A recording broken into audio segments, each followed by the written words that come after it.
ہم کریں گے ہر مظلوم کی حمایت۔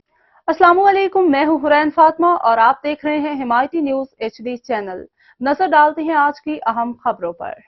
ریسکیو 1122 اہلکاروں نے ایمانداری اور دیانتداری کی اعلیٰ مثال قائم کر دی۔ ریسکیو 1122 کنٹرول روم اٹک کو صبح اطلاع موصول ہوئی کہ فتح جنگ سی پیک پہ گاڑی کا حادثہ ہوا ہے۔ ریسکیو کنٹرول روم نے فوری طور پہ قریبی ریسکیو اسٹیشن فتح جنگ سے ایمبولینس موقع پہ روانہ کروا دی۔ ریسکیو 1122 ٹیم نے موقع پہ پہنچ کے صورتحال کا جائزہ لیا تو وہاں پہ 37 سالہ سمر نواز ولد محمد نواز زخمی تھا۔ ریسکیو ٹیم نے زخمی شخص کو فوری طور پہ ابتدائی طبی امداد فراہم کی، جبکہ اس دوران گاڑی سے 19,84,000 روپے گاڑی کے کاغذات بھی ملے، جو ریسکیو ٹیم نے اپنی حفاظتی تحویل میں لے لیے۔